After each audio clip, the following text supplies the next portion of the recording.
Good evening, good afternoon, and good morning. Mr. Matt Duck again, and this time I would like to share a little bit about me, yours truly. You know, the guy making the stuff out of wood.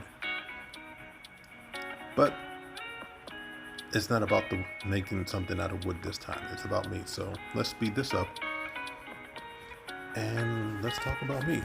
You can watch along because my comments have told me that you guys like watching me work. So let me talk over watching me work.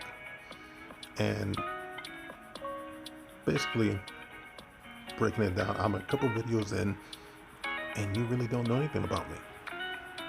To go off the list,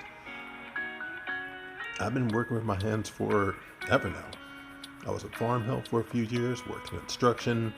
I was a framer and a finisher, did drywall installation. And then my life took a turn and I had to improve my mechanical skills just to keep my cars running because they were bad. And while I was working in junkyards, I really learned to appreciate the value of a jalopy. Plus, I learned to reallocate parts from other vehicles, construction materials that made it into my vehicles. Yeah, I was that guy. I was a guy that somehow bolted an Adirondack chair in as passenger seating in my Plymouth van with house speakers and a Honda Odyssey dash just because it looked better at the time. Don't judge me. I feel you judging me. Just watch me cut this piece of wood out. Moving on. I also was working for like a bunch of small companies, but I took a wrong turn somewhere and decided to take trees down for 12 years. While working with trees, I sculpted benches and chairs and other furniture because I was on some sites for months at a time and I needed somewhere to sit down or just sharpen my chainsaw and things like that. But other than that, woodworking was something I started in high school. And last year I decided to make a business out of it since my hands have gotten me this far so far. Is that too many fars in a sentence? Anyway, moving on. I know that I could have chosen anything to do, but working with a product I've cut, I've dried, I've milled, and I've turned it into something just gives me the goose pimples. Yeah, I get the warm and fuzzy goose pimples. Deal with it. But knowing that I get to be part of the entire process from the moment the tree is cut down all the way to the time it ends up in somebody's home, for me it's like watching my kids grow up, get married, never come home, never call. You know, the whole thing without the depressing parts. Anyways, I've had the honor of working with some really great clients, and some are really exciting pieces. Or at least they were exciting for me. This can be frustrating. This can be a frustrating process though. Especially since I'm not the happy-go-lucky kind of guy. But I enjoy seeing my clients' face light up with excitement when they receive a product that I've created with my own hands.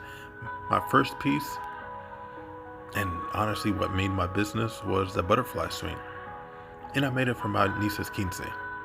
This was a really special piece to me since it was such a wonderful day. For those who don't know, a quince is Hispanic Sweet 16. The whole coming of age passage and blah blah blah. Recognized it with young women. Moving on.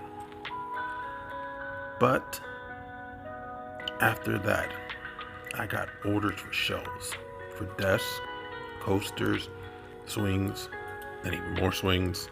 I can do other stuff than swings, as you guys can see. I've managed to hone my talents ever since my daughter was born.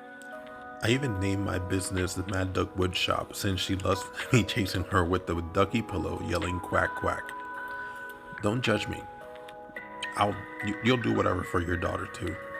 Either way, my family is really what motivates me and drives me to do better. They're all very supportive of me for me taking the leap of faith, and were some of my first clients and sponsors. My daughter keeps me thinking of how to make things safe.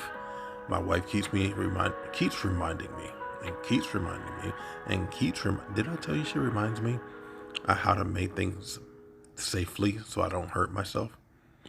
My sister sends me all her new clients on my way. My mom gives me some of the best and most challenging design ideas. Mind you, if it were up to her, I'd be building a knick-knack store. Love you, Mom. Thanks to my home situation, my skills have greatly improved, and I am confident in saying I can make just about anything. And with my experience in tree removal, I recycle the wood and I mill my own wood if I can. I've also made all my chalk benches out of pallets, since I want to get a feel of how I want to work before I devote my workspace to a specific workflow. In just a year, I've reorganized my workspace 4 times. So here's some free advice. If you are planning on making a shop from home, don't invest too much into planning how it looks. Rather, invest time into working in your space. That way you can customize it to your workflow. But in my workflow, I've grown to really enjoy this missus. And while it hasn't made me a millionaire, it really hasn't, at all. It has put food on my table. And that's what matters to me. That what I do helps my family in some way, shape, or form. And my wife has come to tolerate me creating a sawdust cloud in our garage. And I'm pretty sure that's mainly because we keep the prototypes of everything I make. And my daughter loves the furniture and the toys I make her. Now, the issue is how to make sure I don't spoil her with things specially made for her from such a young age. Yeah. Either way, that's a problem for Mama. So for now, I'll keep making her sofas and her stools, like this one right here, that I am sanding. And sanding. Sanding is a very boring stage. And I hope you enjoy my videos. And of course, because I am trying to become a YouTuber, I gotta add my pew-pews at the top. See that? That's my call sign right there, the pew-pews. Don't mind me. Once again, it's 2 o'clock in the morning. I am recording this. I sound like I need a cup of water. And yeah, that's what it is with me. My daughter loves it. But honestly, let's get down to the nitty-gritty. I find it bothersome that people keep asking you to like and subscribe. Like and subscribe if you agree. Later, guys.